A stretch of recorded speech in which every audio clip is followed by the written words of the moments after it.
Hey guys, welcome back to Contest Prep University. I'm Joe Klemczewski with Adam Atkinson, and our final episode in this series on the entire contest diet approach. So not really talking about peaking or peak week through this, but we've made it all the way through. You know, if you had started dieting 6 months ago or even a year ago, now we're in that final transition toward peak week. And I know what defines this for me, Adam, if I've had the opportunity to go through all 5 phases with a client, is now peak week just becomes a nice, simple, linear, progressive load, no surprises.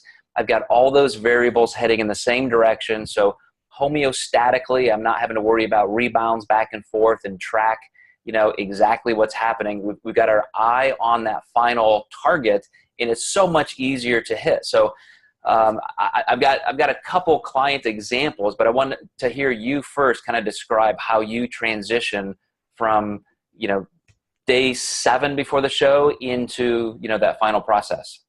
Yes. So day 7, you know, we're just kind of taking some of the data from the fine tuning phase into that peak week and basically setting them up for the hopeful win. But with my clients especially, I find that it's best if I, you know, don't really change a whole lot of variables. If they're looking great that whole week, why would I chance, you know, a super high carb load? It nearly becomes, sometimes it's so exact that you're nearly bypassing like a tentative peak week, so to speak, because you've been nailing everything so perfectly. Now, the biggest thing you have to watch for that is potential metabolic changes. If their metabolism keeps getting higher as carbs go faster, they can dip into some flatness actually. So it's really just more of a managing process versus an actual peak. They already have glycogen stored really deeply in the muscle cell. There's going to be some turnover with training, but if you have them relax on that training, you should see less of that turnover, and they should stay pretty consistent all week. So it ends up just being a really easy peak and a really predictable result. Mm-hmm. Yeah, and if you guys watching and listening, if you are not familiar with our Peak Week series, check that out because we dive into all the details. But, you know, Adam is exactly right. When I'm working with a client, and I've been very successful at getting them through that metabolic building phase, we've fine-tuned, and now we're planning peak week. You know, I still will be kind of conservative. I know I'm going to shoot for that progressive linear load, but a couple clients of mine competing in Canada this weekend, I did do that. I had a nice conservative slope, but as you said, Adam, because we've done everything so well, even with a little bit reduced activity, letting them relax a little bit, you know, all of a sudden, their body weight started coming down 1 pound, 2 pounds, even after all of that increased food through the metabolic building phase. And so now all of a sudden I get to say, you know, hey, I know we had planned on a, you know, carb increase tomorrow, but let's do that today. Hey, I know we had, you know, we did one yesterday. We got to do even a little bit more today.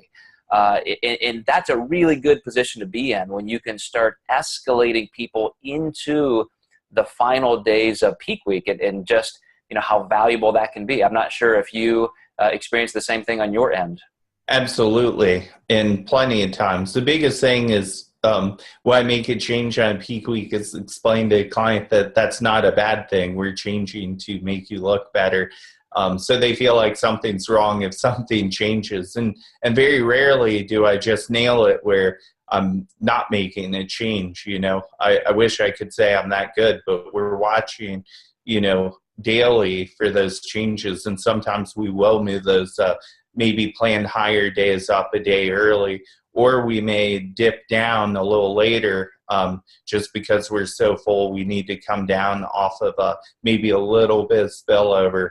So it's just really making those fine-tune adjustments and bringing somebody in perfectly. But exactly like you said, I see tons of clients in that final week just because of resting and relaxing and having lower stress hormone. They do start dropping a little bit and maybe get a little bit flatter. You have to add just a little extra.